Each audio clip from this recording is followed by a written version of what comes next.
Francisco, vamos iniciando. This meeting is being recorded.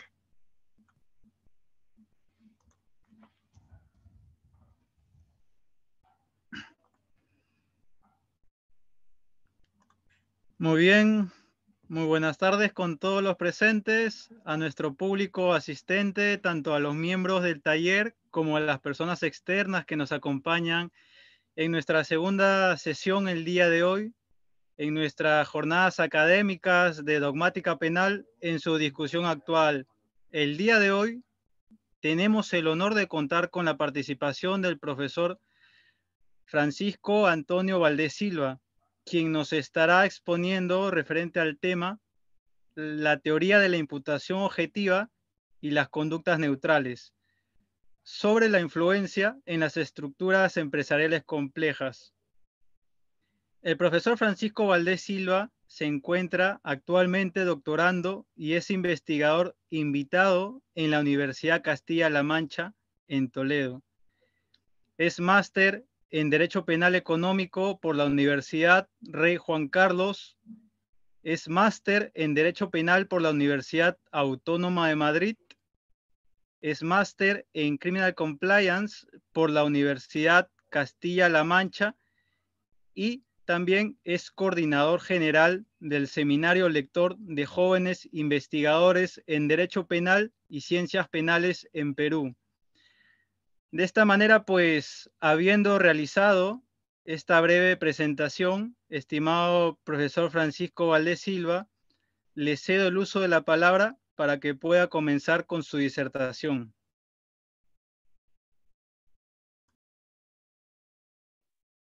Muy bien. ¿Se me escucha bien? ¿Se me oye bien, Derek?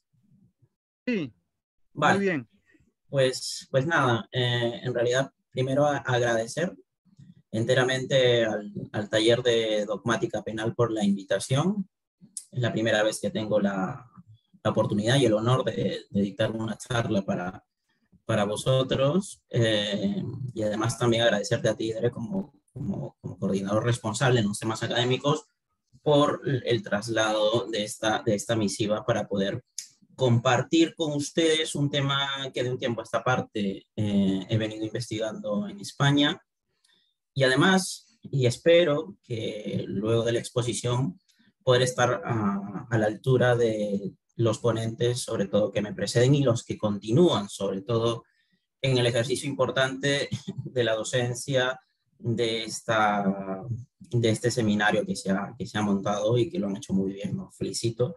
En verdad, muy interesante todos los temas que se van a plantear, que se van a discutir, y esperamos nada que lo que podamos hoy día decir pues sea de su agrado, y además al final también se puedan compartir algunas otras ideas, preguntas, comentarios sobre lo que se vaya a plantear, ¿vale? Ahora, pues vamos a ello, vamos a hablar sobre el tema que se me ha convocado, que es el tema de la imputación objetiva y conductas neutrales aplicados al ámbito empresarial. Si me permites, Derek, ¿pudieras por favor compartir? Muy bien, ya está, ya lo logro ver. El tema de mi presentación. Como había dicho, el día de hoy tengo el honor de exponer sobre la teoría de la imputación objetiva y las conductas neutrales sobre la influencia en las estructuras empresariales complejas, ¿no? Si me sigues con la siguiente diapositiva, salvo yo pueda mover esto. No, yo no puedo, entonces ya. Antes que nada, de introducirnos a cómo la imputación objetiva de alguna u otra manera ha tenido un eco importante y un acento importantísimo en las estructuras empresariales complejas y de la delimitación y determinación de las responsabilidades penales, me parece oportuno, y además por el tiempo que cuento, introducirnos a cuestiones generales de la misma, o sea, entender un poco de qué trata esta institución, ¿no? Como es la imputación objetiva, y cómo a partir de esta se desgaja el tema relacionado a las conductas neutrales también, ¿no? ¿Qué cosa es imputación objetiva, ¿no? Has escuchado este instituto en más de una oportunidad, seguramente, en clases, en trabajos, en textos académicos importantes, seguramente, y se ha revisado mucho sobre ello. Se ha escrito también demasiado sobre ello, tanto para afirmar posiciones a favor, como también para contradecir y cuestionar su naturaleza, ¿no? Pero vamos a continuación nosotros, desde nuestra posición o hasta donde alcanzamos, definir qué cosa es esto, ¿no? ¿Qué cosa es imputación objetiva? Para esto es importante primero adelantar algo, ¿no? ¿Qué es imputar, ¿no? No quiero entrar en discusiones o en otras posiciones que han señalado, ¿no? O han advertido de que imputación no es lo mismo que desvalorar, o en todo caso otras teorías hablan de atribución, ¿vale? Podemos discutirlo de repente en la parte de preguntas o comentarios respecto de aquellas posiciones que cuestionan el instituto a partir de ideas de que lo que hoy se conoce como imputación objetiva en realidad no es imputación, sino son desvaloraciones o atribuciones. Pero vamos a lo que nosotros consideramos como imputación. En pocas palabras, y de forma muy sencilla, imputar significa atribuir algo a alguien como suyo, ¿correcto? Es más que todo eso. Imputar es atribuir, ¿no?, a alguien algo como suyo. No es menos cierto que cuando nos enfrentamos o cuando nos topamos con la teoría del delito, en realidad, y adelanto también algo de lo que comparto, que la teoría del delito es una teoría de la imputación. No es, por un lado, en un primer momento, es una imputación, llamémosle, del sujeto, de la relación del sujeto con un hecho, ¿no?, de hallar esa vinculación de ese hecho con alguien o con algunos, ¿no?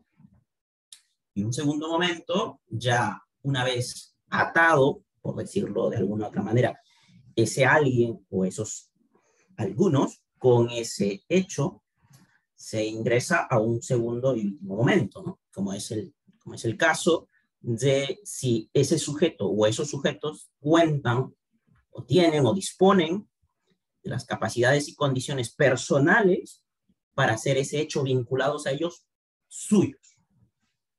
Al término de eso, pues podremos finalmente afirmar de que ese sujeto es responsable, ¿no?, jurídico penalmente hablando, culpable, ¿no?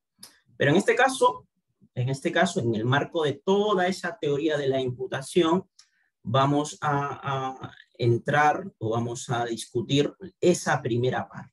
Y dentro de esa primera parte, vamos a discutir una subparte de esa primera cuestión, como es el tema de la imputación objetiva. Claro, había dicho que en el marco de la teoría del delito, que es una teoría de la imputación, en un primer momento, lo que vamos a hacer es determinar si a ese sujeto o a ese grupo de sujetos se le puede vincular ese hecho. Y además, y ya entramos aquí a adelantar un poco qué es imputación objetiva, es si ese hecho que se le vincula a ese sujeto o a ese grupo de sujetos objetivamente se encuentra vinculado a los mismos o al mismo sujeto, ¿no? Claro, ¿y cómo sucede o cómo ocurre eso, ¿no? Claro, la imputación objetiva dice, ¿no?, ese sujeto o ese grupo de sujetos, ¿no?, frente a un hecho, entendamos esto entendido como, pongámoslo así, resultado, no entendido solo el resultado como una cuestión perceptible de los sentidos, sino un sentido jurídico, jurídicamente hablando, como puede haber un resultado lesivo o de lesión o un resultado de peligro. Puede ser vinculado eso objetivamente al sujeto o al grupo de sujetos, ¿no? Y claro, esto que adelanto o que expongo es un último estadio o uno de los últimos estadios del desarrollo dogmático de la teoría del delito, ¿no? Porque como recordarán, esa vinculación de ese hecho en términos, llamémosle, objetivos a ese sujeto o esos sujetos, mucho antes tenían criterios o razonamientos propios de su momento, ¿no?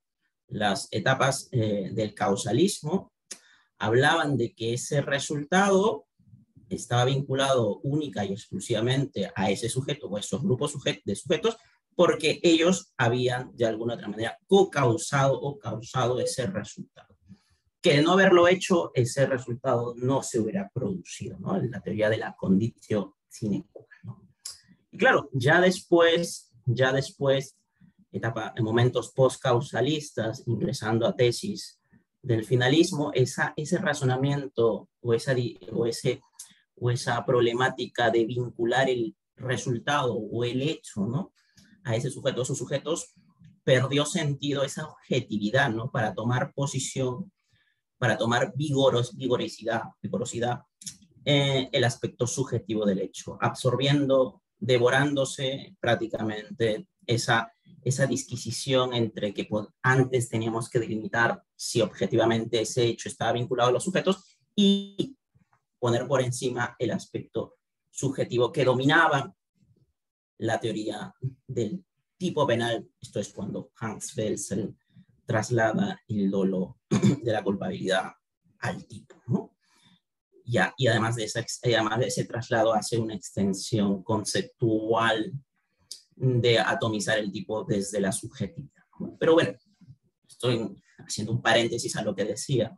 Ya a día de hoy, la teoría de la imputación objetiva, desarrollada en España por Enrique Gimbernat, ya antes, ¿no?, por profesores alemanes, incluso que habían trabajado respecto de este instituto, incluso fuera del derecho penal, como es en el derecho civil.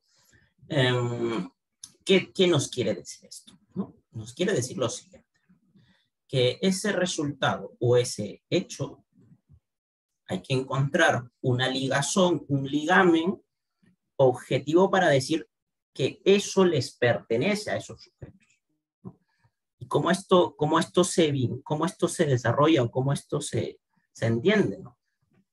A día de hoy, ¿no? Hablamos de imputación objetiva, hablamos de que ese hecho objetivamente se encuentra vinculado al sujeto a partir de un concepto importante, ¿no?, como es el concepto de competencia, ¿no?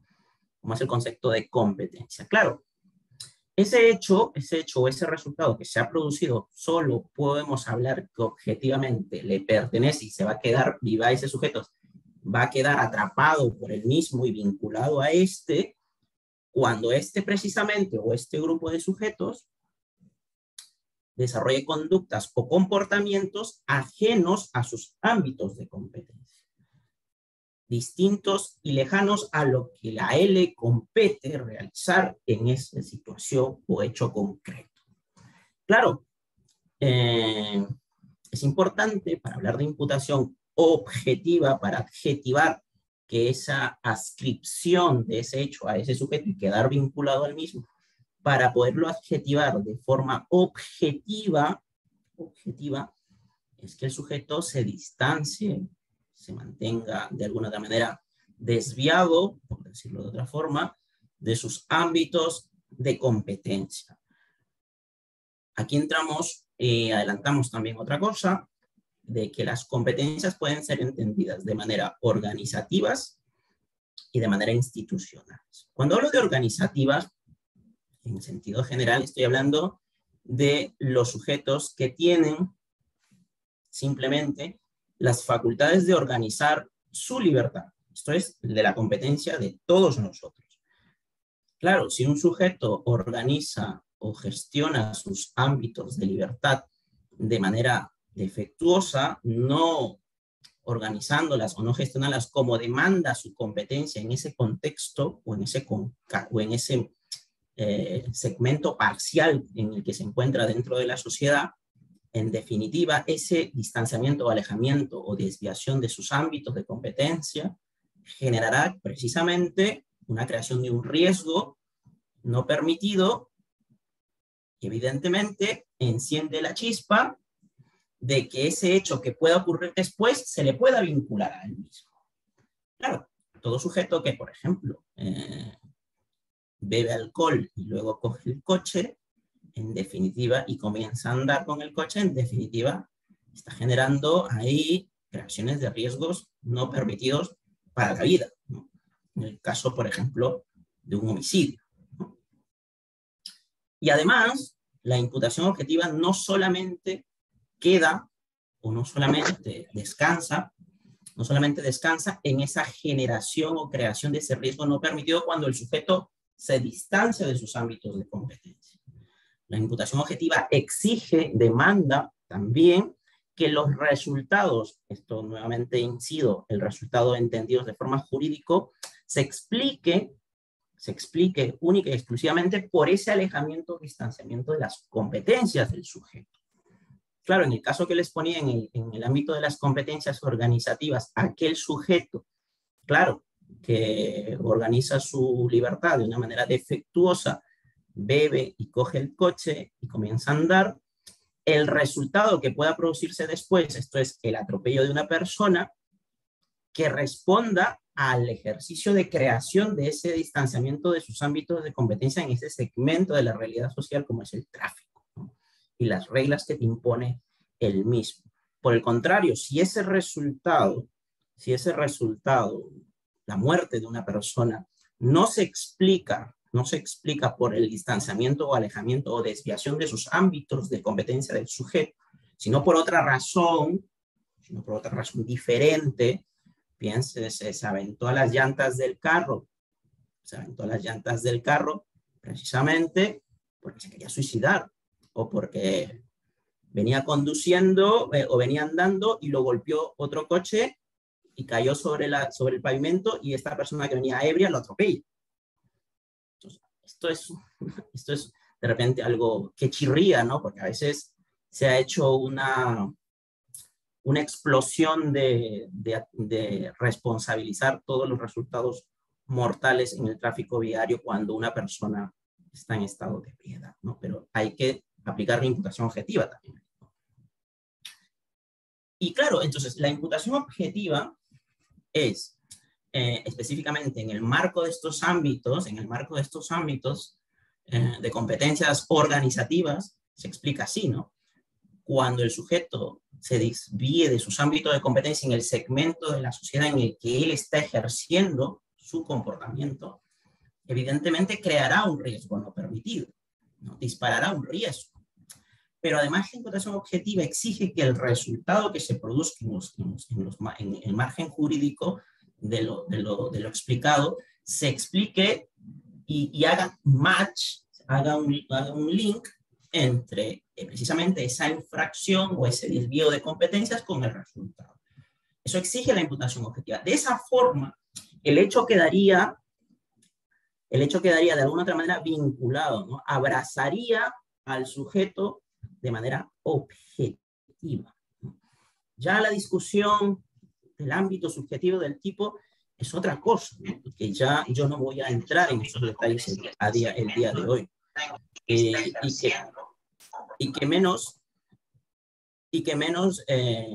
ese abrazo que le da el hecho al sujeto de forma objetiva tampoco puede llevarnos a afirmar definitivamente que el sujeto es culpable, ¿no? Como le decía, la teoría del delito es una teoría de la imputación y de lo que yo estoy solamente conversando con vosotros es simplemente un punto dentro de varios, ¿no? Dentro de varios que arroja la teoría del delito, ¿no? ¿No? Y bueno, además también la imputación objetiva en el marco, por ejemplo, de delitos de función, donde se exigen las competencias institucionales, que ya salimos de las competencias organizativas en donde la columna vertebral es la libertad, pasamos en el ámbito de las competencias institucionales a otro tipo de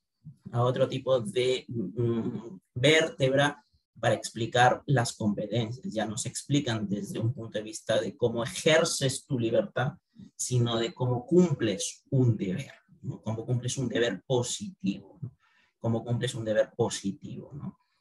Y esto tiene el mismo sentido, ¿no? La imputación objetiva tiene eco y asidero también en este tipo de cosas, ¿no? Pienses en los delitos de colusión, pienses en los delitos de corrupción, pienses en los delitos de peculado.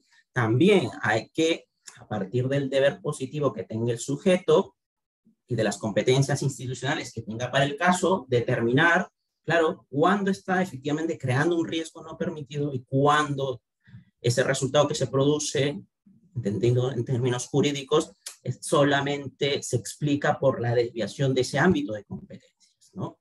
No por el hecho que alguien falte a un deber dentro de la administración y ocurra un resultado en términos jurídicos, por ejemplo, una decisión prevaricadora, un fraude al Estado o la disposición de un bien no autorizado, no necesariamente eso debe llevarnos a que el hecho o el resultado queda abrazado al sujeto.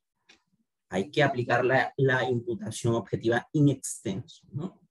Tanto la generación de la conducta con el riesgo no permitido y que el resultado se entienda, se haga match con esa infracción. ¿Correcto? Entonces, esto, a grosso modo, y me parecía importante conversarlo o imponerlo sobre la mesa para luego ya avanzar a entrar a un derecho penal dentro de la parte especial bastante curioso, ¿no? Como es el derecho penal económico, 2 puntos también, derecho penal empresarial, ¿no? Y dentro del derecho penal empresarial, un derecho penal de empresa, ¿no? La siguiente, por favor. Vale. Nuevamente, ¿no? La imputación objetiva, como les había dicho, presenta las características que les digo, ¿no? Sin embargo, autores, tanto alemanes como españoles, han desarrollado algunos institutos o subinstitutos dentro de la imputación objetiva como formas de manifestación.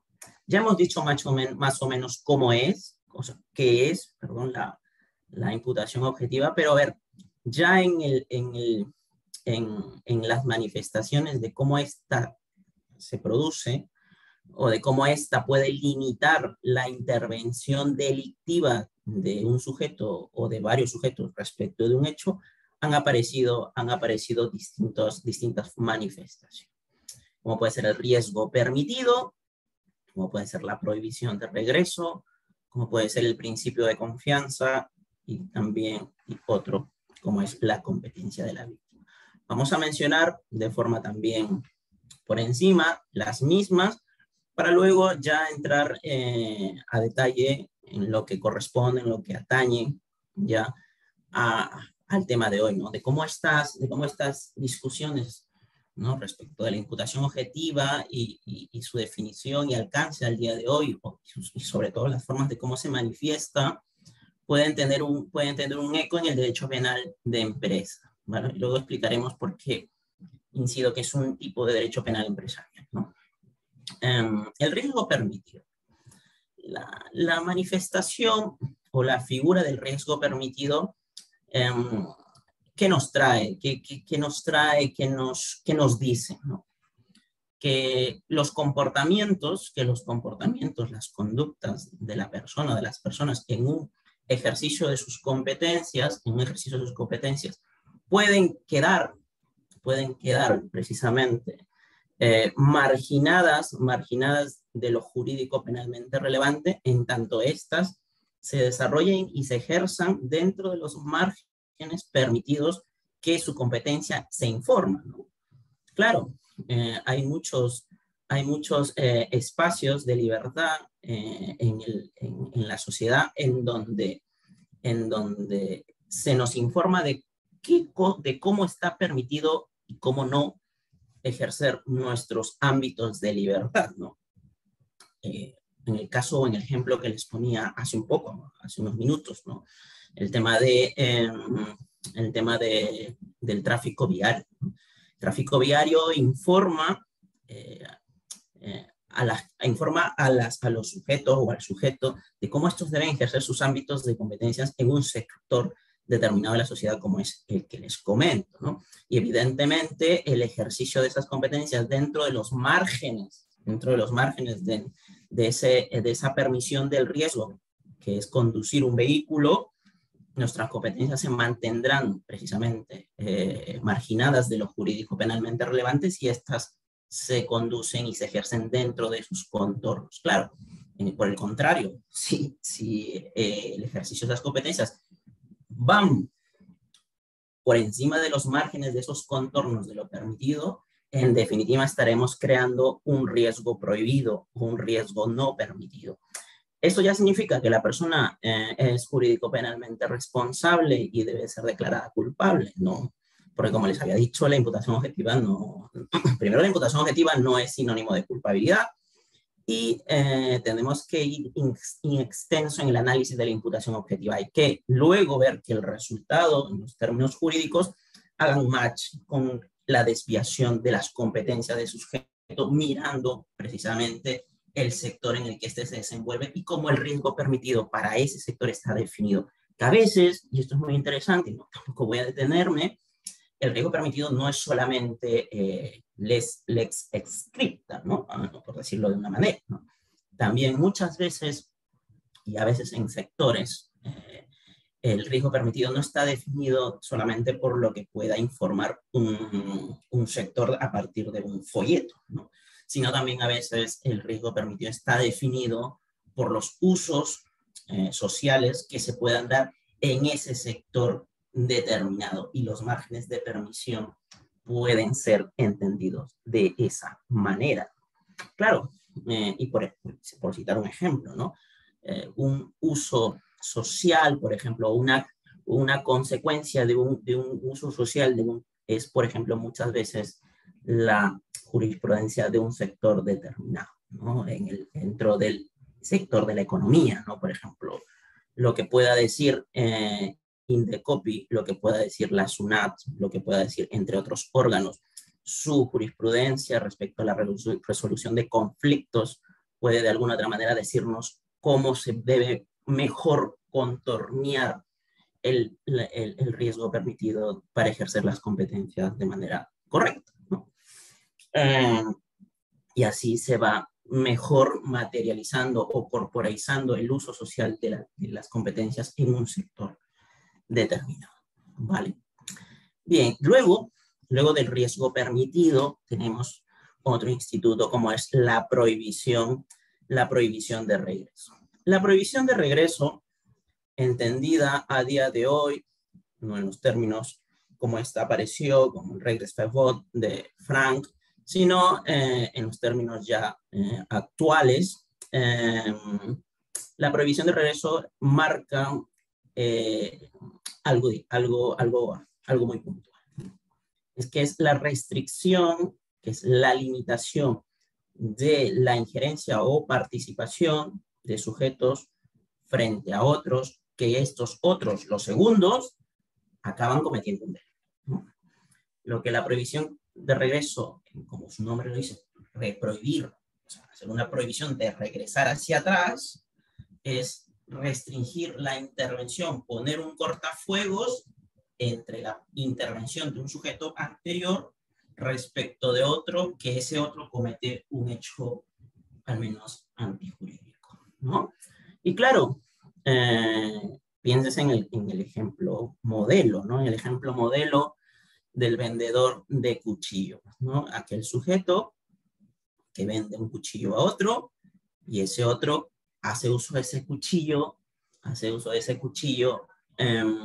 asesinando a una tercera persona, a otra, ¿no? Entonces, la cuestión pasa aquí y ya entramos un poquito a detalle de lo que se desgaja de este instituto, como son las conductas neutrales. Es una conducta neutral, y aquí lo que pueda decir en 5 o menos minutos se ha escrito también muchísimo y se ha discutido también bastante. ¿Acaso la conducta del sujeto que vende un cuchillo a otro y este otro hace uso de este asesinando a otra persona, se debe no regresar hasta el momento en que el sujeto vende el cuchillo y solo responsabilizar a ese último? Esto es, o en los términos que explicaba al inicio, ¿no? Solo el sujeto que da muerte a esa tercera persona debe quedar abrazado por ese hecho en términos objetivos. ¿O es que también tiene que abrazar hacia más atrás y debe desvirtuarse la situación de que quien vende los cuchillos en realidad no está haciendo una conducta neutral o no? Bien, yo voy aquí a dar evidentemente una posición, o lo que yo al menos hasta donde alcanzo, me parece que tiene alguna racionalidad lo que puedo decir, ¿no? A ver, claro, no podemos tampoco formalizar, petrificar las competencias, ¿no? O lo que en la doctrina también conoce como rol, ¿no? En los sentidos de decir, vendo y solo vendo, ¿no? Entrego un plato y lo entrego, ¿no? Esto de los conocimientos especiales también lo podemos discutir en la parte final, que no, ahí no me voy a detener. O conduzco y solo conduzco, ¿no? Yo creo que el término de las conductas neutrales va, como decía al inicio, ¿no? Como decía al inicio, de la mano con las competencias del sujeto en el ejercicio de sus ámbitos de libertad, ¿no? Claro, no es lo mismo, claro, vender un cuchillo a alguien que llega y me dice, ¿no? Oiga, quiero un cuchillo porque voy a dar muerte a alguien hoy por la noche. A que venga alguien y me diga, véndeme un cuchillo y estoy en un contexto en el que en la parte exterior de mi local se están peleando o se están agrediendo dos grupos de barras o dos grupos de sujetos, ¿no? Porque el contexto informa evidentemente de cómo debo ejercer mis ámbitos de competencia de acuerdo a lo que sucede a mi alrededor. O sea, no debo solamente delimitar objetivamente mi competencia a partir de lo que diga el diccionario de la Real Academia Española, ¿no? De lo que significa ser vendedor, ¿no? Sino el vendedor se tiene que entender en los términos materiales de los fines y funciones que tiene el derecho penal, que es proteger bienes jurídicos para que las normas se mantengan vigentes como patrón de orientación de los sujetos en una sociedad moderna como la que actualmente vivimos, ¿no? Entonces, evidentemente las conductas neutrales no pueden ser entendidas solamente de manera formal, ¿no? Sino tienen que ser entendidas de manera material desde los fines y funciones del derecho penal. Entonces, en este caso decía que la conducta del sujeto que entrega un cuchillo a otro a consecuencia de una venta tiene que suceder en un contexto evidentemente de una venta, no tiene que suceder en un contexto de una agresión, obviamente, ¿no? O en el contexto de, por ejemplo, el sujeto que toma un automóvil, ¿no? Como taxi y le dice, llévame a tal sitio porque voy a matar a una persona o vamos a asaltar un banco, ¿no? Y el taxista, bueno, evidentemente en un contexto de ejercicio de las competencias es conducir y llevarlo de un lugar a otro, claro. Pero si uno se adapta, franquea su rol a una adaptación delictiva, por ejemplo, mira, sabes, te voy a llevar por aquí porque llegas más rápido y si sales por esta zona que te voy a dejar, pues a esta persona ya no tiene posibilidad de escape. Aquí mejor te dejo. A que sencillamente esta persona desarrolle su competencia y que evidentemente de un punto a otro, más allá de la intelectualidad que está desarrollando en su mente, de que, oiga, este sujeto probablemente mate a alguien, eso es una cuestión que no en ese momento importa, ¿no? Porque estamos hablando de si el hecho debe quedar objetivamente abrazado al sujeto que desarrolla la conducta antijurídica y además al sujeto que va más atrás, que presta un apoyo para eso, ¿no? Quiero ver si voy bien de tiempo porque vale, son y 40. Entonces vamos a ir un poco más rápido. Y bueno, esto es la prohibición de regreso, ¿no? Y para concluir y ya entrar a detalle, el principio de confianza, ¿no? El principio de confianza, a diferencia de la prohibición de regreso, que la prohibición de regreso es una limitación o una restricción al aporte que hace un sujeto anterior respecto de otro, y ese otro desarrolla un comportamiento antijurídico. El principio de confianza se desarrolla en contextos por decir así, pluriagenciales, o sea, cuando hay más de una persona interviniendo, ¿no? Piénsese, por ejemplo, en la sala de operaciones, ¿no? de un hospital, ¿no? En el que para un hecho todos son en principio garantes de un posible resultado que tienen que evitar, ¿no? Pero que evidentemente cada uno debe de segmentar su función y cumplirla. Y evidentemente opera en principio de confianza, porque lo que exige una persona frente a la otra es que esa otra cumpla su labor y que ese otro solo se preocupe de desarrollar la misma en atención a que confía que la otra cumple su labor que le toca en su segmento dentro de una competencia mucho mayor de ellos como un todo, ¿no? Como decía el tema de la sala de operaciones, ¿no?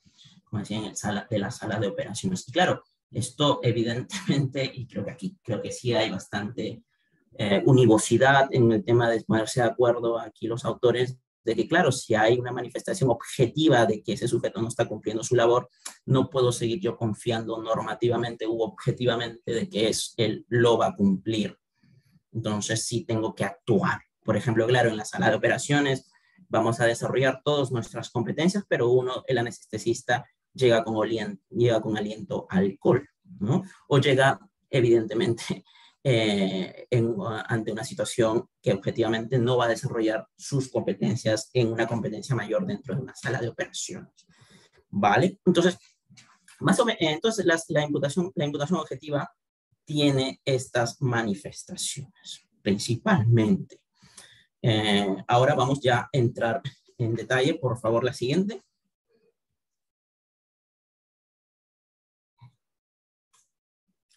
Vale, esto es una cuestión bastante interesante. La imputación objetiva ayuda, sirve, tiene asidero, eco en las estructuras empresariales complejas, o solamente la imputación objetiva ayuda y sirve para los delitos, llamémosle clásicos de toda la vida, ¿no? Evidentemente la imputación objetiva juega, desde mi opinión, un papel, no quiero decir lo más importante, pero creo que tiene un eco o asidero más visible, se hace más visible la eficiencia de la imputación objetiva en el mundo empresarial. Y esto lo vamos a explicar a continuación. Entonces, lo que quiero decir únicamente en esta diapositiva es que la imputación objetiva en las estructuras empresariales complejas también tiene asidero, además de cómo por mucho tiempo se ha venido aplicando al mundo de las personas físicas, entendidas en el ejercicio de sus competencias para la comisión de delitos clásicos. Ahora aplicaremos de cómo la imputación objetiva con ligeras modificaciones se aplica en el mundo empresarial, ¿vale? La siguiente, por favor. Bien. Esto es bastante, creo que esto es muy importante. Esto es muy importante. La imputación objetiva aplicada a las estructuras empresariales complejas debe reconocer algo, que no se puede aplicar la imputación objetiva a las personas físicas de carne y hueso de manera inmediata. ¿Por qué? Porque, y esto no es algo que yo lo digo, sino esto principalmente se incidía en los años 70 en Alemania, desde profesores como el profesor Lothar Kuhlen, que había que reconocer que antes que las personas físicas, que finalmente dentro de su grupo, ¿no? Serán responsables y jurídico-penalmente declaradas culpables, algunas. No es menos cierto que el resultado disvalioso ocurre por la actividad de una organización como conjunto, ¿no? En este caso, la empresa. Entonces, decía el profesor Cullen, y muy bien dicho también en España, por el profesor Feijóo, de que antes que nosotros nos preocupemos de delimitar y decidir quién es jurídico penalmente responsable, entendiendo esto, personas físicas, hay que determinar antes si objetivamente ese hecho o ese resultado aparentemente delictivo puede quedar abrazado de manera objetiva con la organización como conjunto, ¿no? Porque ahí, en ese supuesto, si ese hecho o ese resultado disvalioso, piénsese, contaminación de un río, piénsese, muerte de un trabajador, piénsese, un producto defectuoso que lo consume un sector de la comunidad, ¿no?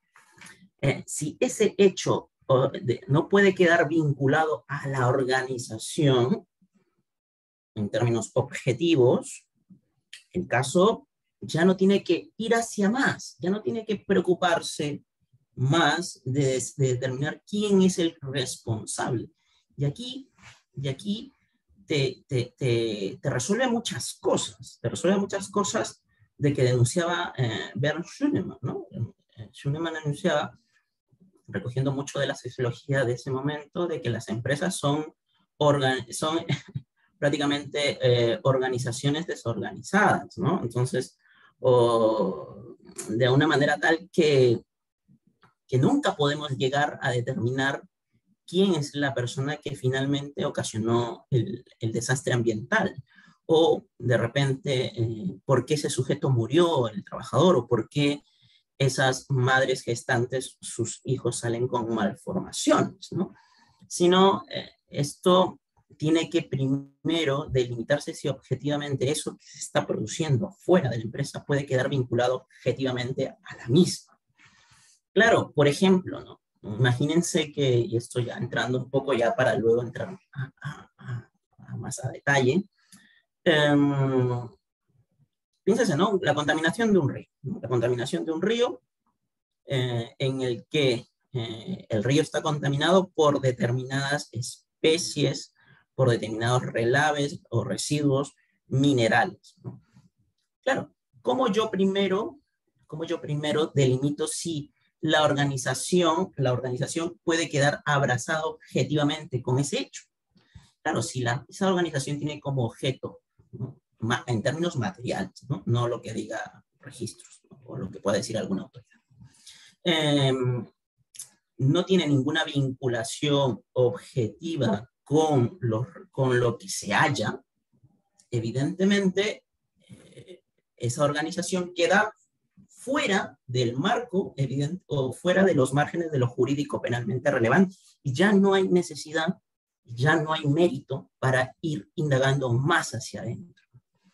Claro, esto también resulta importantísimo cuando existen en un hecho jurídico penalmente relevante más de una organización vinculada con el resultado disvalioso, ¿correcto? Y esto, por ejemplo, puede ser muy bien entendido en los casos de la muerte de trabajadores, ¿no? En el que interviene no solamente la empresa, ¿no? Sino también intervienen de repente otras contratas que están dentro de las empresas, dentro de todo una jurisdicción o un espacio de ejercicio del trabajo, ¿no? Y claro, o sea, muere un trabajador y la pregunta es cómo, lo que primero yo tengo que determinar es si esta es jurídico, queda objetivamente vinculada con ese resultado a partir, evidentemente, de lo que cada una como organización tiene que cumplir, sin entrar a ninguna individualidad. si la organización, o sea, la empresa principal, la contrata, ¿no? Acredita que ha cumplido objetivamente con sus deberes de competencia como organización frente a la protección que le debe brindar a ese trabajador, ya no hay necesidad de entrar de entrar más y buscar responsabilidades individuales. Y este tema podría quedar marginado de lo jurídico penalmente relevante. Y esto de repente solamente queda ya fuera del campo del derecho penal y entrará otro derecho, de repente, ¿no? El civil, el laboral, no lo sé. Pero la imputación objetiva en situaciones como estas puede ayudar de sobremanera, ¿no? Y en el caso, por ejemplo, de los productos defectuosos, no solamente es la empresa productora, sino de repente la distribuidora o la que expende finalmente esta en su punto o paradero final. O sea, ahí lo que primero hay que determinar es si el resultado es valioso.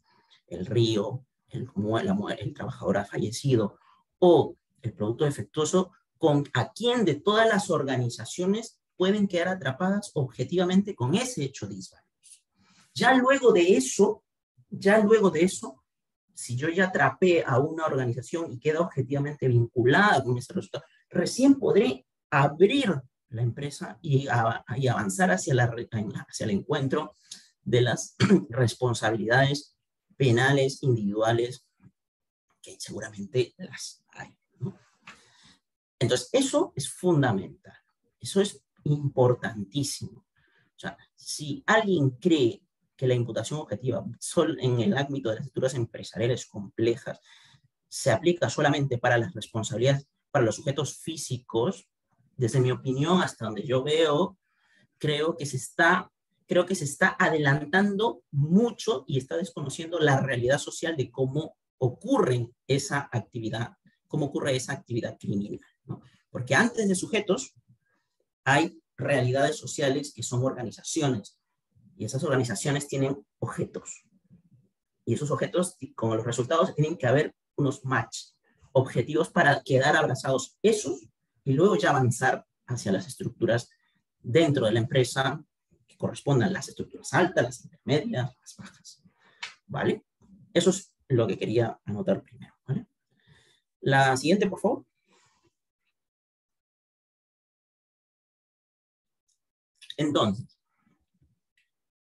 Entonces, que van y 50, pero bueno, creo que hay tiempo todavía. Entonces, ya antes de entrar a los supuestos de responsabilidad penal empresarial y particularmente de empresa, voy a explicar por qué de empresa. La imputación objetiva en el ámbito de las estructuras empresariales complejas importa muchísimo para aplicarse primero ad initio en el ámbito de las organizaciones. O sea, la imputación objetiva sirve en el ámbito de organizaciones porque intervienen de repente una sola o intervienen mucho más. Piénsense, ¿no? Como en el supuesto que les explicaba antes de la muerte de un trabajador o incluso en el mundo de la responsabilidad penal del producto defectuoso. Pero ya, imagínense que ya ha quedado abrazada objetivamente una organización y ahora ya, además de eso, ha quedado abrazada una de las estructuras dentro de la organización. Piense que es una estructura de decisión o de gestión, que son las más altas, una estructura operativa, que son las intermedias, que le digo operativa porque prácticamente opera sobre el mundo de las decisiones que se toman en las partes más altas, o en una estructura que está por debajo, que son meramente de ejecución. Piénsese que ya además de ser competencia de esa organización que ha quedado abrazada objetiva, además también ya se ha determinado qué estructura o qué estructuras están involucradas, ¿vale? A partir de eso vamos ya a entrar a los supuestos, a las discusiones de la responsabilidad penal empresarial. 2 puntos de empresa. ¿Por qué de empresa, digo yo? Bueno, tampoco no lo digo yo, esto es una cuestión que el profesor Schunemann también decía en su momento, de que hay un derecho penal de empresa porque son es un derecho penal vinculado a la actividad criminal por la actividad de la misma empresa, ¿no? O sea, no es una actividad contra la empresa, sino el resultado que se produce, piénsese contaminación, piénsese muerte de un trabajador, piénsese la elaboración de un producto defectuoso, es como consecuencia de la actividad lícita de la empresa, ¿no? Como consecuencia de la actividad de ejercicio del objeto lícito de la empresa que se produce el delito. Entonces, el derecho penal de empresa está para la explicación de estos delitos.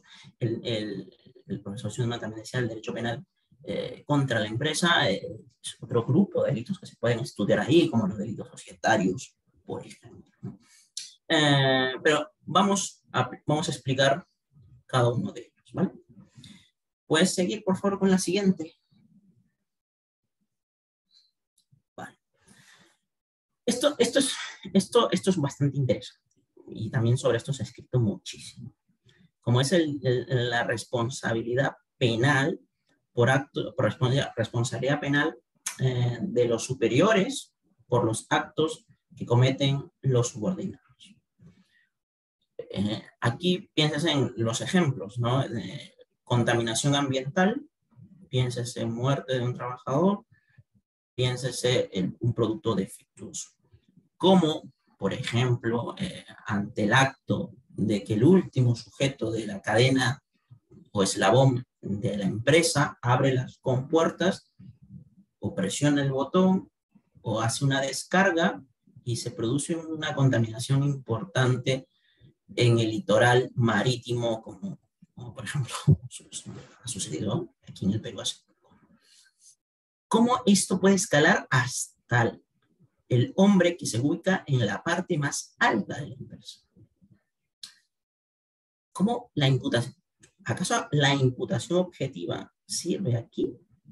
Desde mi opinión, sí, ¿vale? Ello sin perjuicio de que aquí ingresa otro instituto bastante importante, como es la comisión por omisión, pero vamos a vincular esto con la imputación objetiva, que es el tema de ahora. Claro, ya para hablar de cómo imputar al hombre más alto, primero tienes que haber hecho algo, como lo dije antes, haber determinado que esa organización quede objetivamente vinculada con ello. Ya luego que has hecho eso,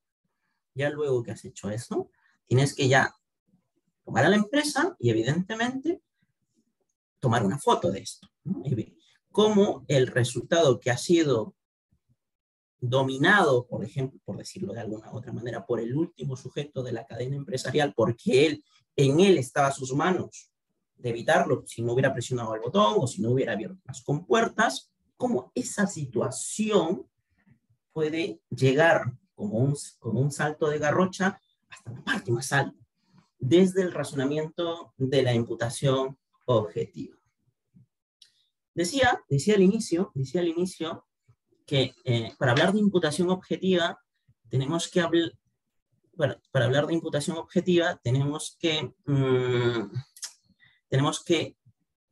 afirmar que el hecho, ¿vale? En este caso, el acto de contaminación, abrace objetivamente a ese sujeto. Aquí la preocupación es cómo cómo ese resultado objetivamente abraza a ese sujeto que se encuentra en la parte más alta. Y decía también al inicio que el sujeto evidentemente tiene un haz de competencias, para su posición en ese segmento de la realidad que él desarrolla, que él ejerce. En este caso, piénsese gerente general, piénsese presidente del directorio, piénsese socio, ¿no? O como en España, administrador, ¿no? Evidentemente, el resultado, en este caso el acto de contaminación, para que abrace objetivamente a ese sujeto de la parte más alta, primero es que ese hecho ese hecho que ha ocurrido se explique objetivamente por una marginación o por una desviación o por un alejamiento, distanciamiento de sus as de competencias. Y puede tener 10, 100, 1000 competencias, pero los sujetos y esto es sociología de empresa, los sujetos que ocupan las partes más altas tienen un elemento troncal a todas sus competencias, ¿vale? Cuando estamos en el marco de la responsabilidad penal empresarial. Y es que todas esas competencias están atravesadas por cuestiones vinculadas a de cómo organizar, de cómo estructurar, de cómo levantar, ¿vale? La contención de esos riesgos penales que produce su actividad. ¿De qué manera? A través de las políticas empresariales. Claro, si el resultado, esto es, el derrame importante de crudo en un litoral de un mar de un país, para que esto objetivamente abrace al sujeto más alto, ese resultado tiene que explicarse por la sencilla razón de que las políticas, sea por la competencia específica que sea, pero desde el elemento troncal, el sumo de esa desviación de esa competencia tiene que estar por que se explique por una política. O sea, eso que ocurrió ahí es por una política de cómo estructurar, de cómo levantar los diques de contención para esos riesgos penales que produce mi actividad, pero desde las políticas. ¿Correcto? Ya a partir de ese abrazo objetivo, o sea, desde que el sujeto se haya desviado y además que el resultado se explique por esa desviación de esa competencia que tiene un elemento troncal, que es el tema político, el tema de las columnas, de los diques de contención, de cómo evitar estos riesgos, de cómo estructurar tu organización para evitar este tipo de cosas. Si eso se explica de esa forma, evidentemente lo abrazará a este sujeto objetivamente hablando. No estoy diciendo que es culpable.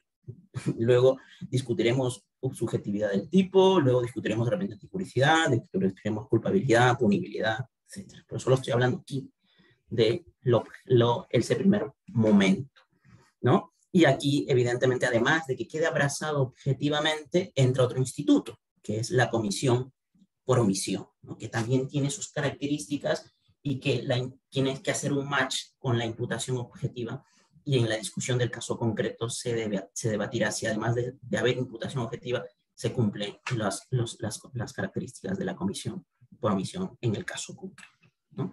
Pero esto es bastante importante en la responsabilidad de los altos órganos cuando los sujetos que se encuentran en la parte más baja, entre paréntesis o entre comillas, perdón, neutralmente cometen un delito. Y digo neutralmente porque a veces estos sujetos solo cumplen una función, como es presionar un botón, como abrir una compuerta o hacer una descarga.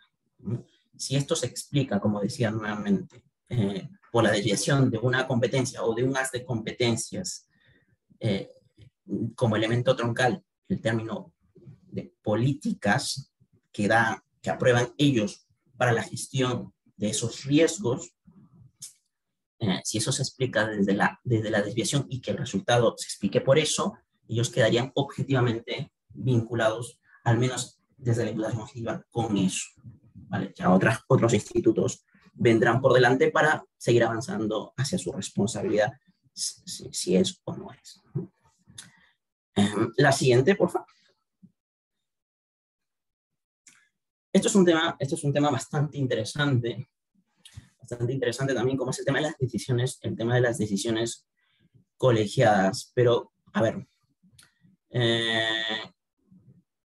bueno, todavía creo que tenemos tiempo, son y 5, ya tengo más o menos una hora, un poco más, pero ya queda poco.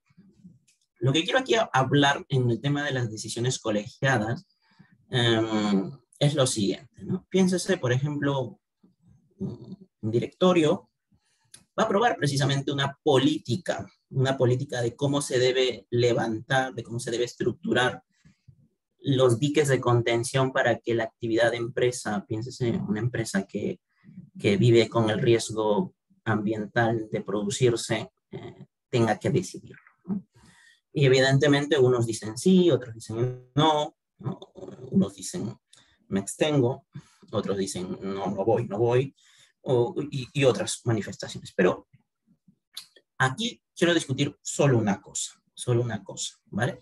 Solo quiero discutir una cosa, y si hay otras preguntas sobre lo mismo, pues podemos hablarlo en la parte final. Imagínense que un sujeto dice, no, esto no lo apruebo. De forma tajante se opone, de forma expresa dice que no, ¿vale? Pero luego, evidentemente luego del sometimiento a todos los votos del colegiado, la decisión termina por ser sí. La pregunta es, ese sujeto que dijo que no, ¿debe hacer algo más? ¿Debe hacer algo adicional? ¿Debe hacer algo adicional a esa manifestación de su voto? Esto es, de evitar ese resultado dañoso que puede llevar esa política. Por ejemplo, que pueda ocurrir un desastre ambiental, que pueda ocurrir una cadena de siniestros laborales, o que pueda ocurrir muertes a montón o daños a la salud de las personas que consuman ese producto. Aquí creo que hay un... Vale. Creo que aquí hay mucha teoría que ha dicho que cuando las decisiones son de alguna u otra manera horizontales, cuando los sujetos que van a tomar se están comportando en el ejercicio de sus competencias de manera horizontal, como es en los órganos colegiados, ese sujeto respecto de otro, o sea, de los que se miran a los costados, no tienen ninguna posición de garante frente al otro, a sabiendas que va a ocurrir un desastre por la decisión del colegiado, por decirlo así. Estos, si ya manifestaron objetivamente que no están de acuerdo, pues no tienen el deber de garante de evitar ese resultado. Y por lo tanto serán jurídico-penalmente no responsables. Yo, y aquí doy mi opinión, no estoy tanto de acuerdo. No estoy tanto de acuerdo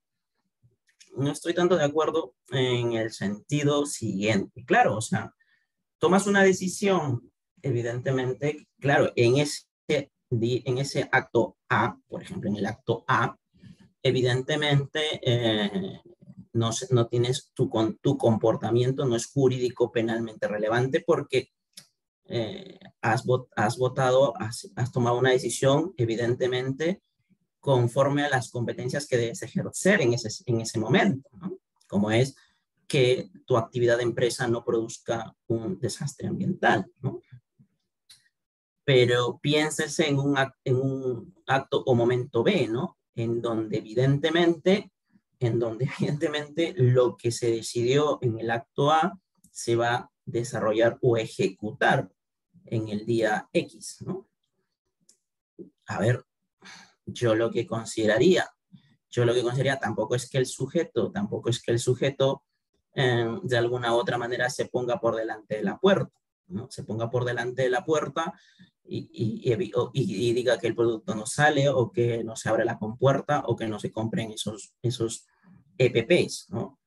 Pero sí creo que en un momento B el deber de competencia se le activa el deber de garante, el deber de garante no horizontal, sino un deber de garante vertical, ¿no? Del sujeto que está por debajo de él, ¿no? Yo creo que es correcto decir de que no es responsable cuando se piensa de manera horizontal, pero ya en el momento posterior, ya no estamos en una situación horizontal, estamos en una situación vertical, en el que el subordinado va a desarrollar comportamientos que van a ocasionar siniestros, graves actos de contaminación o una sistematización de consumo de productos defectuosos a gran escala, ¿no? Yo creo que ahí el deber de garante se le activa respecto de su subordinado. Al inicio, evidentemente, me parece claro que no, pero después yo creo que tengo mis dudas y creo que ahí hay un deber de garante que tiene que activar. Es una discusión que la dejo ahí en el tapete, ¿vale? Y creo ahí que el ejercicio de sus competencias y la imputación objetiva ayuda mucho. Claro, porque en el primer momento la imputación objetiva, ¿qué nos dice? En el primer momento la imputación objetiva dice, oiga, desarrolla tu haz de competencias de acuerdo al segmento de la realidad social que te encuentras en un directorio para tomar una decisión de políticas de gestión de riesgos para evitar que tu actividad empresarial no contamine, por ejemplo. Y yo digo que no. Pues ya, evidentemente, en ese momento yo me margino de lo jurídico penalmente relevante a nivel horizontal. Es correcto. Pero ya luego la imputación objetiva también te dice algo, ya no de manera horizontal, sino de manera vertical, frente al subordinado que va a ejecutar una política que ha sido aprobada por tu directorio. Yo creo que ahí el sujeto que ocupa la parte más alta, tiene un deber de garante de desarrollar un comportamiento en ese momento B para que su comportamiento quede marginado de ese segundo momento. Creía yo que hay algo por hacer, hay algo que de repente hacer ahí o comentar ahí, ¿vale? Bien, entonces esto es el tema de las decisiones colegiadas. Quería tocar ese punto. La siguiente, por favor. La siguiente vamos a tocar el último punto. Esto me interesa bastante. Y con esto estamos terminando. Si queremos discutir el tema de la imputación objetiva en los delitos fiscales, por ejemplo, lo podemos dejar por la parte final. Pero este tema me parece importante. Yo lo intitulo delito de masas u organizativo, ¿no?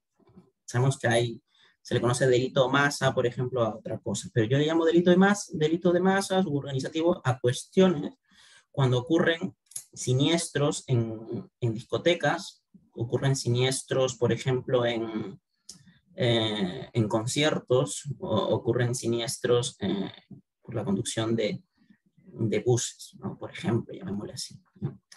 Acá la pregunta es, cuando chicos mueren en una discoteca o cuando chicas mueren en un concierto, ¿no?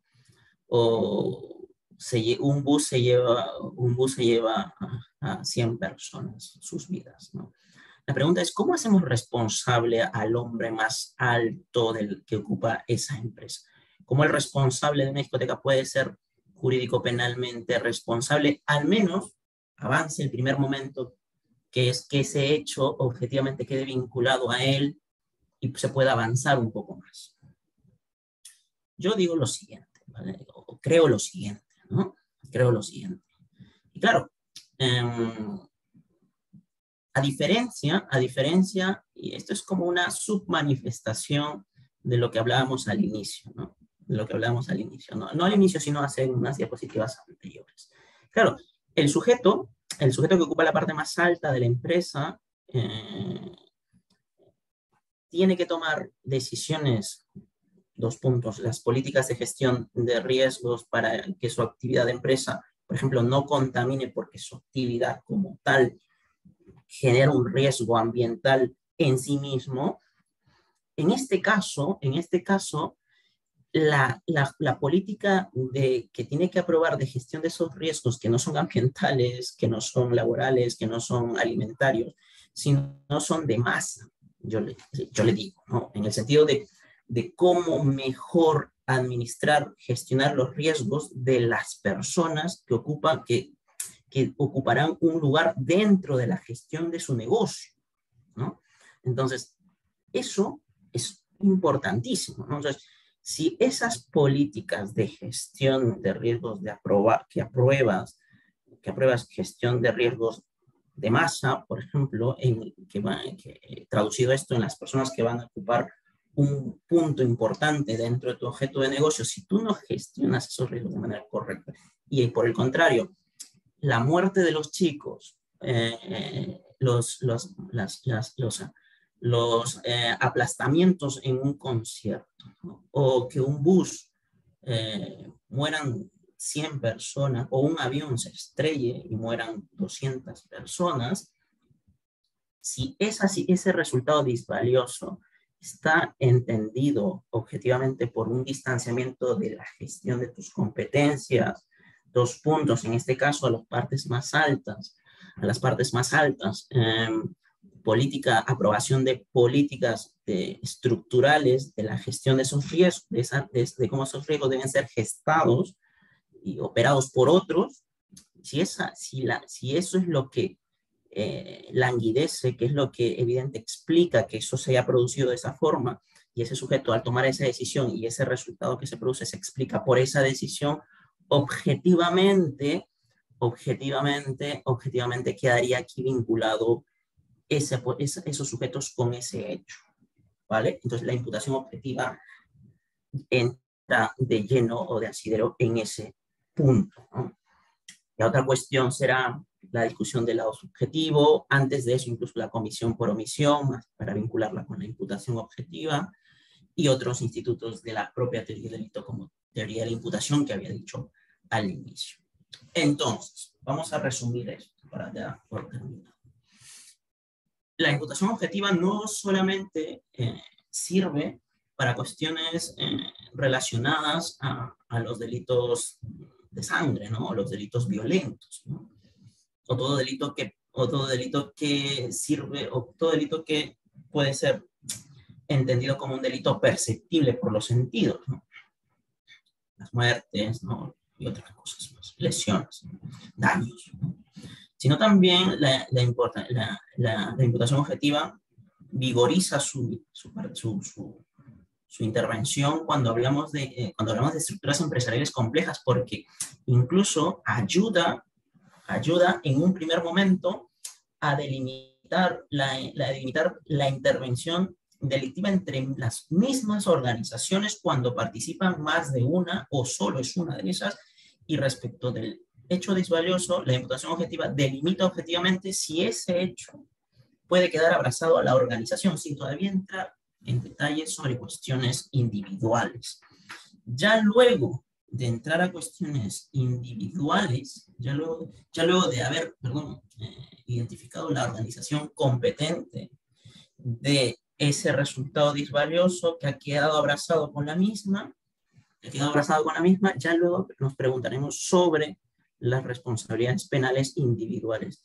Y decía, y creo que este es el elemento más importante y siempre es lo que siempre se discute, es de cómo imputar los sujetos que ocupan las partes más altas por los delitos que cometen las partes más bajas, ¿no? Claro, decía yo que la imputación objetiva entra aquí también de manera importante porque a partir de la realidad empresarial, organizacional, como son en este caso las empresas, para que ese resultado sea atribuido a esos sujetos que ocupan las partes más altas, es que ese resultado disvalioso se explique por una desviación de competencias relacionadas a las políticas de gestión de riesgos respecto de la actividad empresarial a la cual ellos se someten. Fíjense ambiental, fíjense laboral, ¿no? Fíjense alimentaria, fíjense de masas, creo yo, ¿no? Si hay, evidentemente, ese resultado valioso objetivamente está vinculado por la desviación de una competencia y que ese resultado solo se explica por eso, objetivamente estos sujetos quedan abrazados por lo que ocurre, por el acto aparentemente neutral que cometen las partes más bajas, ¿no? Las partes más bajas, ¿no? Y un apéndice a todo esto, creo y me convenzo de que y esto es también parte de la teoría de la imputación objetiva, a nivel de la autoría y participación, creería que estos sujetos siempre responderán siempre responderán a título de ser responsables, a título de autor.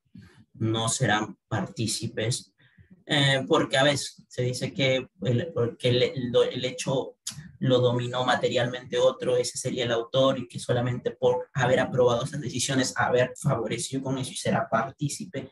Creo que no. Yo creo que respondería a título de autor, porque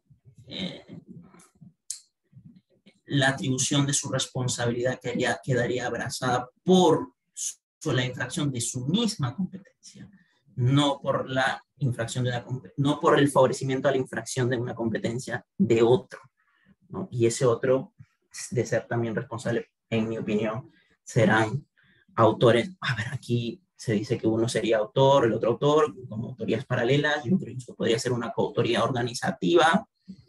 Y ya, bueno, de ahí es otra discusión el tema del aspecto subjetivo del hecho. Muy bien, eso es lo que había preparado para hoy. Espero que haya sido de interés, les haya causado algo de curiosidad al tema. Y nada, pues ahora quedo atento a si hubiera alguna pregunta, un comentario, alguna duda, algo que quisieran preguntaros. A ver, muchísimas gracias nuevamente al taller por la generosa invitación para compartir esto con vosotros. Muchas gracias, profesor Francisco Valdés, por su muy interesante exposición. En esta oportunidad yo lo voy a acompañar dirigiendo la ronda de preguntas de parte de nuestros participantes. Y en esta oportunidad tenemos bastantes preguntas. Ha sido muy interesante la disertación. Tenemos como primera pregunta, sí, dice lo siguiente: coinciden Jacobs y Roxin en que la neutralidad no existe, sino que se constituye en el caso concreto y que no se aplica de forma matemática. En ese sentido, ¿cuál es su postura cuando el fiscal imputa que no existe neutralidad en la conducta, pero se plantea una excepción de improcedencia de acción? ¿Debe ampararse ex ante la neutralidad o esperar a que culmine la investigación y si el fiscal demuestre su tesis de no neutralidad? Vale, nada, agradezco la pregunta. Sí, a ver, este es un tema, en mi opinión, bastante interesante, como es el tema el tema de imputación objetiva y conductas neutrales vinculada a una institución procesal como es la excepción de improcedencia de acción. Yo, desde mi opinión, sí, o sea, tendría eco o sentido deducir una excepción de improcedencia de acción por una conducta neutral de un sujeto, o incluso no reduciéndolo solo al tema de la conducta neutral, ¿no? Sino ampliándolo a la utilización in extenso de la imputación objetiva, ¿no? Desde la imputación objetiva del comportamiento, porque el sujeto no ha generado un riesgo prohibido, porque se ha mantenido dentro de sus competencias en la intervención delictiva de un hecho, de repente, de varios, o porque el resultado no puede ser atribuido a él por la desviación de su ámbito de competencia, si no se explica ese resultado por la desviación de un ámbito de competencias de otro, de repente, o sencillamente por otra razón, ¿no? Creo yo que se podría aplicar en ese. Es más, por ejemplo, imagínense, ¿no?, que se quiere imputar al gerente general de una corporación minera por un acto de contaminación ambiental, ¿no? Pero el hecho, como yo decía, no queda abrazado objetivamente a la misma organización, ¿no? Y por lo tanto debe marginarse la organización de la actividad, de la situación jurídico penalmente relevante. Entonces, la organización lo que debería plantear, o ese gerente general plantear como excepción de improcedencia de acción, es esa situación, ¿no? De que la imputación objetiva puede ser planteada incluso desde fuera de la organización, no desde dentro incluso, ¿no? O sea, y poder quedar marginada la organización de la persecución penal por sencillamente una excepción de improcedencia de acción, porque no hay una situación jurídico penalmente relevante para la organización y menos para el gerente general. Correcto, profesor, perfecto. Si hay alguna nueva pregunta, también puede plantearla en la caja de comentarios. Como segunda pregunta tenemos Percy García Cabero, Estudios de Derecho Penal, critica señalando que sería un fácil argumento para cualquier interviniente en el delito decir que siempre realiza las prestaciones similares, aunque en contextos no delictivos, es decir, un taxista, etc. ¿Usted cree que esta crítica se dirige a que un sector viene postulando como una patente de curso cuando la aplicación de una conducta neutral implicaría siempre indagaciones probatorias del contexto? Vale. Nuevamente, ¿no? O sea, yo creo que el tema de las conductas neutrales no es un tema formal, no es un tema formal, es un tema material, es un tema que debe delimitarse o informarse desde las funciones y fines del derecho penal. Comparto esta situación de que no debe utilizarse, no debe utilizarse el instituto, el subinstituto conducta neutral para distanciarse de lo jurídico penalmente relevante por el solo hecho de lo nominativo, sino que debe importar el ejercicio mismo del desarrollo de la competencia. No es lo mismo desarrollar una competencia que desarrollar una competencia adaptada criminalmente a un contexto, ¿no? Entonces creo que eso hay que diferenciar en la aplicación de las cuestiones, ¿no? Perfecto. Bueno, continuando con las preguntas, tenemos una pregunta también de uno de los participantes a través de la transmisión de la página de Facebook. Buenas noches. En la prohibición de regreso, a veces se dice que no importa el conocimiento del sujeto que actúa de manera neutral, y otras se dice que sí importa de cara a la responsabilidad penal. ¿No sería más coherente descartar el elemento subjetivo en la imputación objetiva? Esto es, que no se analice si el sujeto neutral tuvo conocimiento. Vale. Nuevamente, ¿no? Algo que dije al inicio, la teoría del delito es una teoría de la imputación. O sea, al final, cada estadio se va a hacer uso, se va a discutir algo, pero atravesado desde el concepto imputar, ¿no? Cuando incluso hablamos del dolo, el dolo no se describe, ¿no? El dolo se imputa, ¿no? Entonces, en el caso concreto, a la pregunta que va, ¿no? En el tema de la prohibición de regreso debe tener un tamiz objetivo de determinar si el hecho disvalioso se le va a abrazar objetivamente al sujeto, al autor, o además también al sujeto que se encuentra detrás. Y yo postulo o pienso de que lo que hay que cubrir primero es la superación del filtro objetivo. Ya luego, de que si ha quedado restringido el primer sujeto respecto del segundo, pues ya no hay que discutir el tema de si el sujeto en ese momento quería o no quería. O sea, yo creo que esa situación debe evaluarse de forma posterior a la evaluación objetiva de la vinculación, ¿no? Y claro, cuando llega ese momento también del desarrollo de la discusión subjetiva, se tiene que pensar en clave de imputación, ¿no? Vinculada evidentemente a las competencias, no a las cuestiones que pueda estar ajenas a las mismas y que sea más que todo una lectura de la psiquis de ese momento, ¿no? Sino más que todo es una lectura de sus competencias desde los aspectos subjetivos, ¿no? Y que evidentemente las cuestiones aquí que importarán, evidentemente serán aquí la prueba indiciaria, ¿no? Si hablamos en términos probatorios, ¿no? Muy bien, profesor, muchas gracias. Continuando con las preguntas, tenemos una pregunta de parte de nuestros miembros del taller que dice lo siguiente. En este ámbito de estructuras empresariales en donde se delegan ciertas competencias, ya sea de manera horizontal y vertical, se ve de lleno el instituto del principio de confianza en la imputación objetiva. En base a esto, se tienen ciertos criterios para delimitar hasta dónde se puede utilizar como un inhibidor de responsabilidad penal. La última parte no te escuché muy bien, la última. La vuelvo a leer. Vale, De acuerdo. En este ámbito de estructuras empresariales en donde se delegan ciertas competencias, ya sea de manera horizontal y vertical, se ve de lleno el instituto del principio de confianza de la imputación objetiva. En base a esto, se tienen ciertos criterios para delimitar hasta dónde puede utilizar como un inhibidor de responsabilidad penal.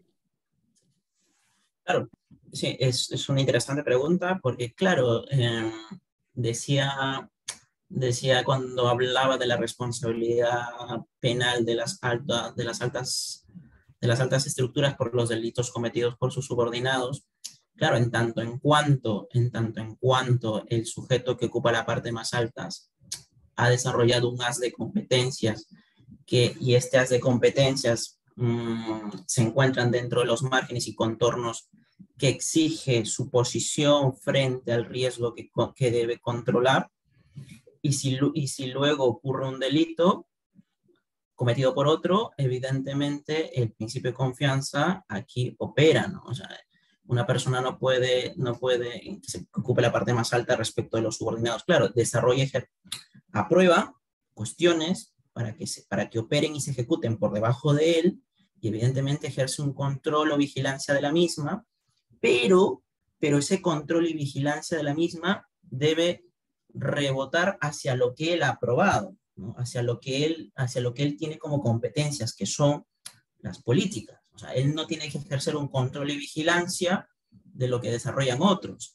El principio de confianza opera aquí en este sentido, ¿no? En el sentido de que él puede confiar que otros están desarrollando sus labores, pero el ejercicio de control y vigilancia que a él le rebota es respecto de lo que él tiene como competencia en su posición. Y ese principio de confianza dejará de operar cuando las partes más bajas o los subordinados le informen o él tome conocimiento de que lo que él ha aprobado como políticas o ya no sirven o ya no están actualizadas para evitar la contención de esos riesgos. Él ya no puede ir confiando que los sujetos que se encuentran en las partes más bajas operarán y otros ejecutarán estas políticas que ellos dieron en su momento para contener esos riesgos. Ya no puede decir, voy a confiar, porque ya lo que ha aparecido como nuevo contexto le impacta a sus competencias, como son el tema de las decisiones políticas para gestionar o estructurar esos riesgos de contención de esa actividad empresarial. El principio de confianza operará, evidentemente, en tanto en cuanto los sujetos que se encuentren por debajo estén manteniendo las condiciones que él aprobó y todavía están sirviendo para esa contención de esos riesgos. Ellos le irán informando, evidentemente, si eso aún sirve o no sirve. Y ahí la confianza se irá modulando periódicamente, definitivamente, para que él actúe bien o actúe mal, claro. Correcto, profesor. También tenemos otra pregunta. Dice, saludos. ¿Cree que sea aplicable la teoría del profesor Roxin sobre la autoría mediata en los aparatos organizados de poder en los delitos cometidos en el seno de la empresa? Bueno, el mismo Roxin dice que no. El mismo Roxin ha dicho que no tendría eco la teoría que él diseñó para otro tipo de contextos criminales, como los criminales de Estado, ¿no? Y sencillamente porque dentro de las varias razones que da, la realidad social de una empresa no es la realidad social de un delito de Estado, ¿no? O sea, en el sentido, una empresa no está de alguna u otra manera jerarquizada de una manera tan estricta y rígida como pueden ser estados para criminales, ¿no?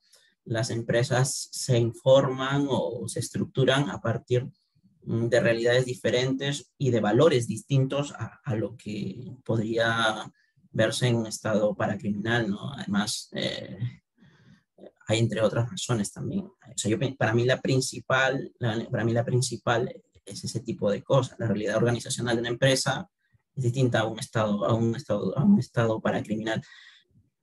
A tal punto que llevaría que, por ejemplo, no sé si el principio de confianza podría ser utilizado en delitos de ese tipo, como la teoría de los delitos de aparatos organizados por Kerr o Roxin. Creería yo que el principio de confianza opera en contextos de actividades con objetos lícitos, ¿no? Creería.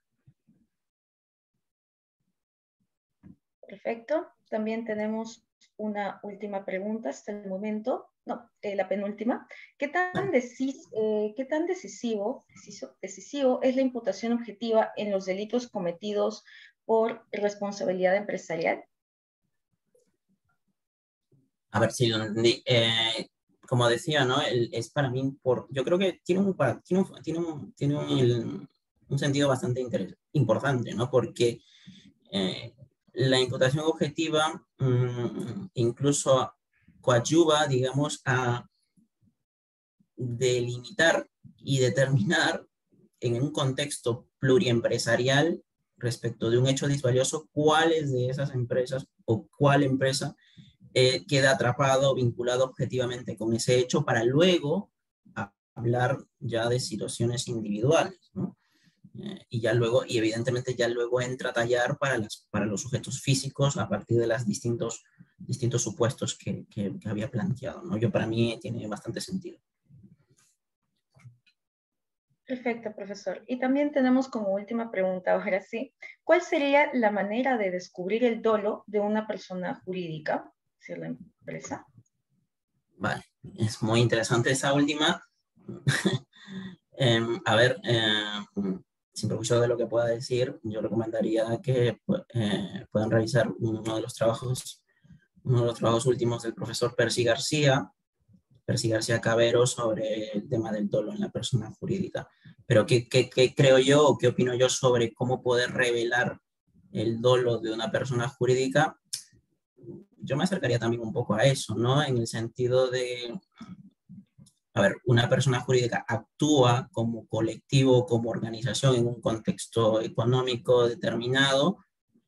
Hablo de la actividad empresarial lícita a partir de determinadas de determinado ejercicio de unas políticas, ¿no? De unas políticas para gestionar o controlar los riesgos de su actividad, ¿no? Yo creería que podríamos hablar del dolo de una persona jurídica a partir de aspectos organizativos, a partir de aspectos estructurales, a partir de aspectos troncales, hacia la contención de riesgos de la actividad en sí de la empresa, ¿no? O sea, yo creo que objetivamente se manifestaría el dolo de la persona jurídica, desde mi opinión.